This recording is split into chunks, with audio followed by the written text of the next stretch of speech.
They are trying to provoke you. They know your buttons. They know exactly where to push to make you explode. Why do they do it? Because your explosion is their fuel. Your anger validates them. In the moment you react, you hand them the remote control to your mind. You become their puppet. Is that what you want? Why do you train people to control you? You have been told a noble lie. Stand up for yourself. Fight back. They say silence is weakness. But what if your silence is actually the loudest thing in the room? What if not reacting is the ultimate form of dominance? Silence is a verdict. Today, I will teach you how to flip the script. I will show you how to control someone who tries to provoke you without saying a single word.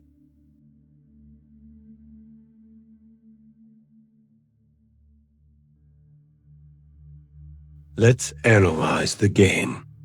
When someone insults you, when they yell, when they try to get under your skin, what are they really doing? They are fishing. They are casting a hook into the water, hoping you will bite.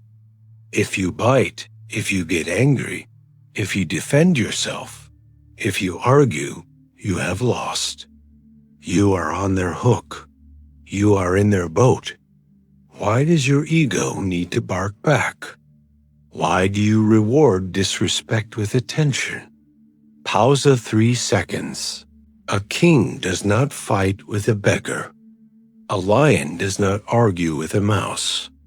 When you react, you are lowering yourself to their level. You are telling them, your opinion matters to me. Your words have power over me. Do they? Let's look at Mark. Mark had a boss, David, who loved to humiliate people in meetings. David would make sarcastic comments. He would question Mark's intelligence in front of the team. For years, Mark fought back. He would argue. He would get defensive. He would go home angry and exhausted. David loved it. It was his entertainment. Then, Mark discovered Stoicism. The next time David made a cruel joke, Mark didn't argue. He didn't get red. He didn't look down. He simply stopped typing. He looked David directly in the eyes. He held the gaze for 3 seconds. And then, calmly, he went back to work. The room went silent. David looked confused. He tried again. Mark gave him the same bored look. David stopped. He never targeted Mark again. Why? Because Mark stopped being fun? He stopped being fuel. Let them drown in their own noise. Mark didn't win by fighting. He won by refusing to play. He realized that his reaction was the only thing keeping the game alive. The ancient Stoics knew this. They knew that you cannot control the world. You cannot control the rude driver, the angry partner, the internet troll. But you have absolute, total control over your own mind. And when you exercise that control, you become terrifying. You become a force of nature.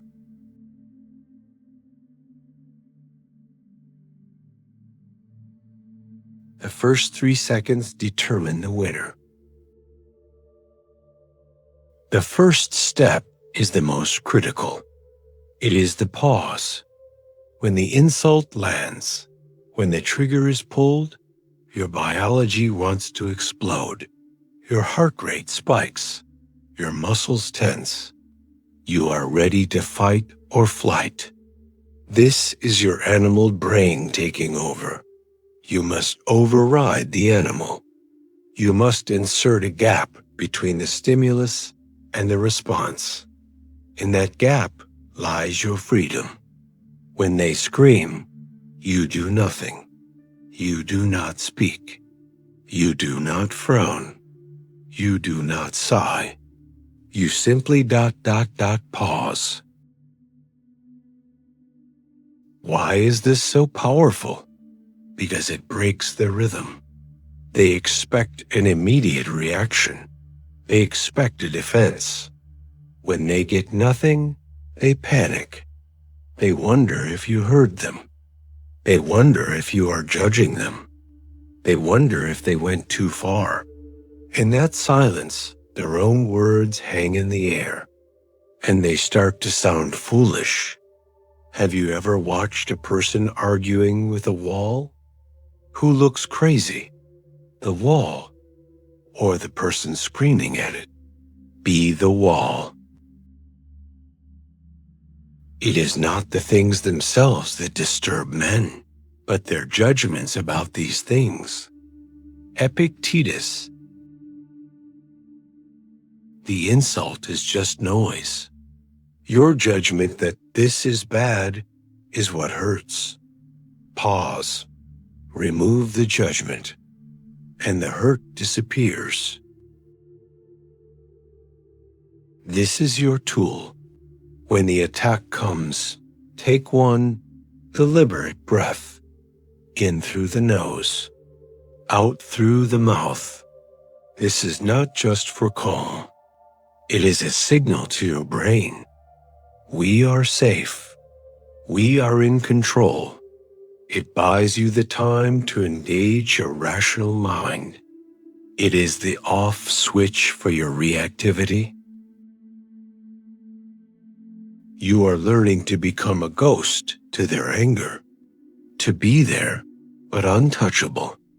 If you are ready to master your own mind, you need to make a promise.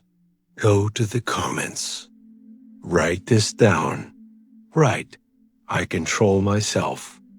This is your new law.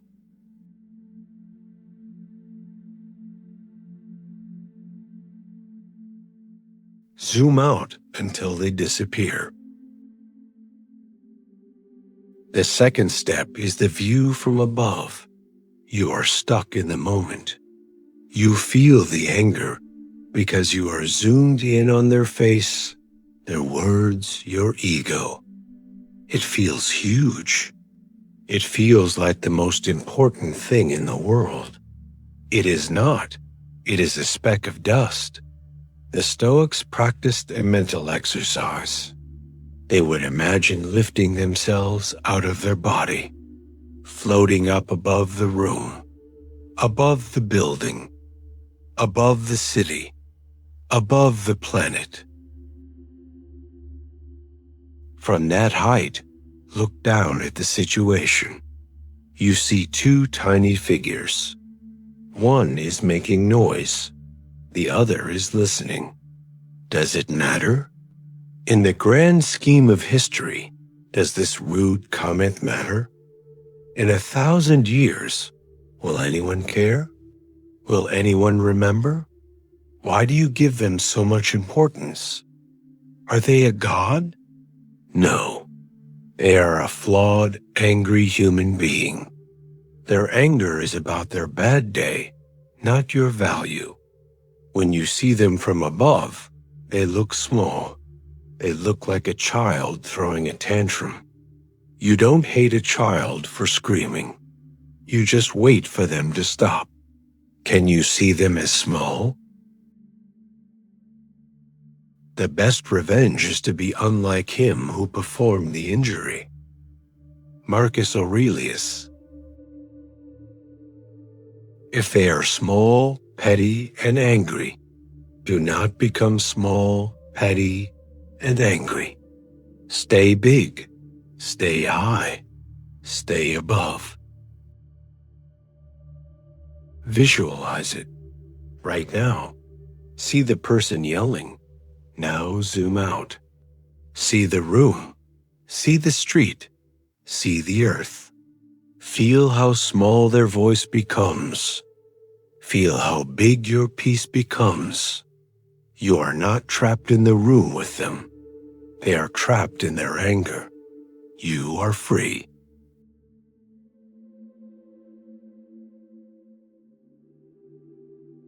Become the most boring person in the world. The third step is the gray rock. This is the ultimate weapon against narcissists and drama seekers. They want drama. They want emotion. They want a show. If you give them anger, they win. If you give them sadness, they win. If you give them anything, they win. So give them nothing. The less you react, the more they starve. Become a gray rock. A rock is not interesting. A rock does not react. A rock does not offer supply. When they try to provoke you, give them the dullest, most neutral responses possible. Okay, I see. That's interesting. Monotone voice. No eye contact. No body language. You are a boring gray wall. Why do you feel the need to explain? Why do you want them to understand you? They don't want to understand you. They want to feed on you. Stop feeding the beast. If you stop feeding a fire, what happens? It burns out. If you stop feeding a drama addict, what happens? They go find someone else to bother. Is your ego strong enough to be boring? Or do you need to be right? Being right keeps you in the fight. Being boring gets you out of it. If anyone tells you that a certain person speaks ill of you, do not make excuses about what is said of you, but answer, "He was ignorant of my other faults, else he would not have mentioned these alone." Epictetus. Epictetus didn't argue. He didn't defend. He made a joke. He dismissed it. He was a gray rock with a sense of humor. He showed that the insult couldn't touch him. Prepare your answers. When they attack, use your shield. Okay, right, sure. Repeat as necessary. Do not deviate. Do not engage. Watch their frustration grow as they realize you are not playing. The less you react, the more they reveal who they really are.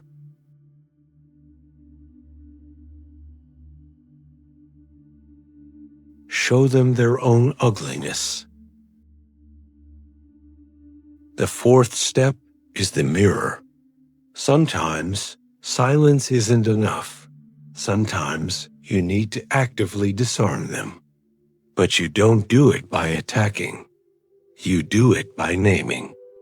You simply describe what is happening. I notice you are raising your voice. I see that you are trying to upset me.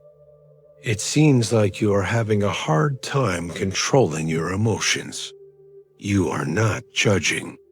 You are reporting. You are holding up a mirror to their behavior. Why does this work? Because aggression relies on momentum. It relies on you getting swept up in the emotion. When you name it, you step outside of it. You become the observer. You force them to look at themselves. And what they see is ugly.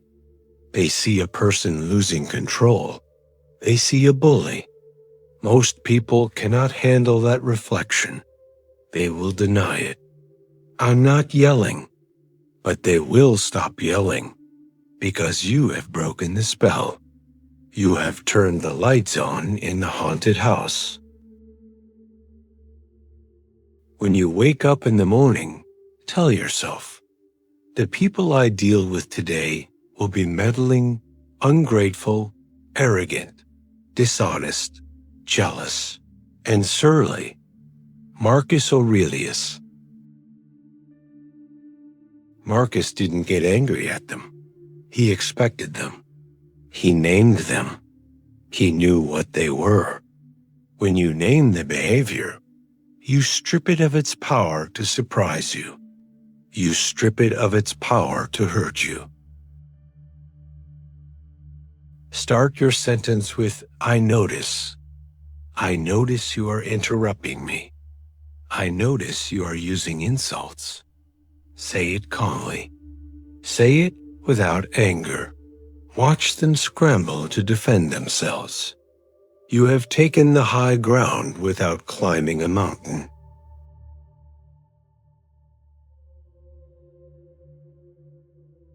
Your presence is a reward. Revoke it.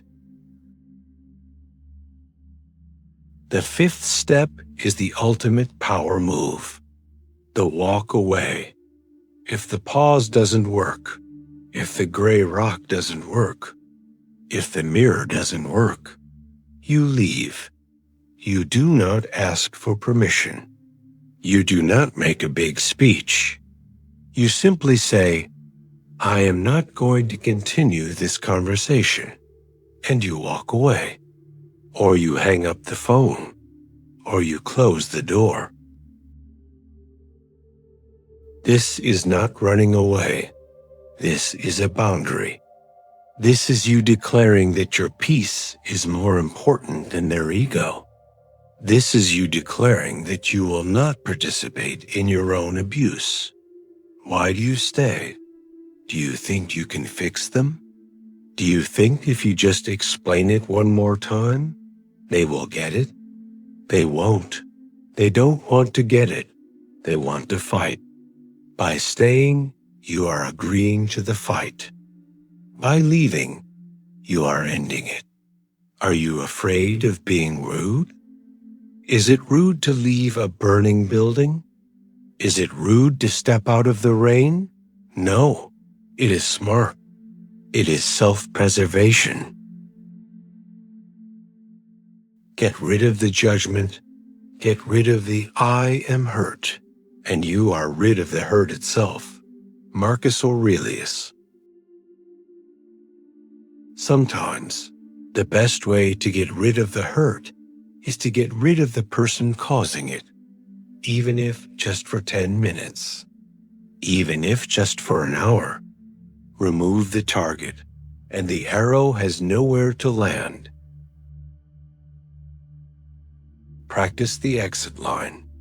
This is not productive. I'm leaving. We can talk when you are calm. Say it. Move your feet. Do not look back. The power you feel as you walk away is the power of self-respect. You were a puppet. You danced when they pulled the strings. You bled when they cut you. You thought this was normal. You thought this was human. It is human to feel, but it is Stoic to choose. You have the power to choose not to react. You have the power to keep your peace. You have the power to be the mountain, not the wind. Imagine a life where no one can ruin your day. Imagine a life where insults pass through you like light through glass. Imagine a life where you are the master of your own emotional weather. This life is possible. It is waiting for you. But you have to build it. You have to practice the pause. You have to practice the gray rock. You have to practice the walkaway. Silence is not surrender. Silence is control. The strings are cut. The controller is broken. You are free. If you are ready to keep building this freedom, then subscribe to the Stoic Citadel. This is not a place for puppets. It is a training ground for masters. Go to the comments. Make your final declaration. Write, I control myself. Your training continues. You have learned to control your reaction. Now you must learn to control your need for approval. Your next briefing is waiting. Click the video. Learn the power of not needing anyone.